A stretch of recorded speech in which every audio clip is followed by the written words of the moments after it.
सैकड़ों लोग समुद्र की तरफ भागते हैं, लेकिन वहाँ सिर्फ कुछ लोहे की बंद नावें थीं जिनमें सब नहीं बैठ सकते थे। लोग सीटों के लिए लड़ने लगते हैं, कुछ लोग पानी में गिर जाते हैं। किसी तरह नाव चल पड़ती है, लेकिन तभी समुद्र में सैकड़ों फीट ऊंची लहर उठती है और सब कुछ निगल जाती है। नाव कई बार पलटते पलटते बचती है। दूर समुद्र में पहुंचने के बाद लोग पहली बार मास्क हटाकर साफ हवा में सांस लेते हैं, लेकिन उनकी मुश्किल खत्म नहीं होती। नाव का पेट्रोल खत्म हो जाता है और वो समुद्र में बहने लगते हैं। कई दिनों बाद उन्हें एक डूबा हुआ शहर दिखाई देता है। वहाँ की ऊंची इमारतें आधी पानी में डूबी हुई थी। कुछ लोग किनारे पहुंचते हैं और खाने की तलाश में एक छोड़े हुए शहर में जाते हैं। वहाँ उन्हें दूसरे शरणार्थी मिलते हैं जिन्हें सरकार ने बंकर में घुसने नहीं दिया था। तभी फिर से खतरनाक तूफान आने लगता है। जॉन और उसकी पत्नी एक कार रोकते हैं, लेकिन ड्राइवर उनसे बदले में महंगी घड़ी मांगता है। मजबूर होकर जॉन उसे अपनी लाखों की घड़ी दे देता है और सब गाड़ी में बैठ जाते हैं। ड्राइवर पूरी रफ्तार से तूफान से भागता है। जंगल पहुंचने के बाद अचानक जमीन कांपने लगती है। ऊपर देखने पर आसमान से हजारों उल्कापिंड तेजी से नीचे गिरते दिखाई देते हैं। भागने का कोई रास्ता नहीं था। सब लोग पेड़ों को पकड़ लेते हैं। कुछ सेकंड बाद जोरदार धमाके होते हैं और आग के पत्थर मिसाइलों की तरह जमीन पर गिरने लगते हैं। ड्राइवर गाड़ी लेकर भागने की कोशिश करता है, लेकिन तभी एक विशाल उल्का सीधे उस पर गिरती है और गाड़ी उड़ जाती है। कुछ देर बाद सब शांत हो जाता है। जॉन और उसके साथी बच जाते हैं। गाड़ी से उन्हें काफी सामान भी मिल जाता है। इसके बाद वो लोग एक अस्पताल पहुंचते हैं जहां कुछ बूढ़े लोग अब भी फंसे हुए थे, लेकिन वहां की हवा जहरीली थी, इसलिए जॉन नया ठिकाना ढूंढने निकल पड़ता है। रात में उन पर लुटेरों का हमला हो जाता है और गोलीबारी में उनका एक साथी मारा जाता है। बाकी लोग रेगिस्तान की तरफ निकल जाते हैं। कभी हरे भरे मैदान अब राख और धूल से भर चुके थे। रास्ते में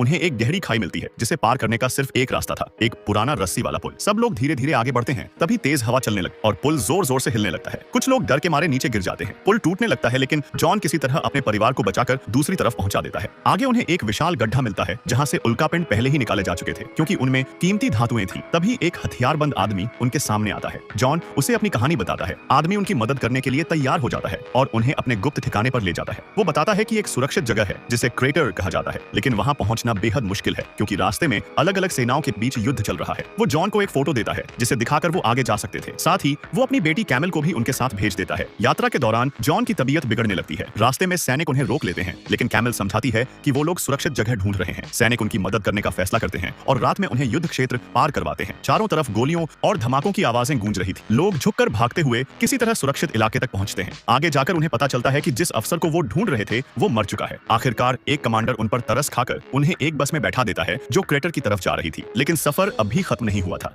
रास्ते में लुटेरे बस पर हमला कर देते हैं। गोलीबारी शुरू हो जाती है।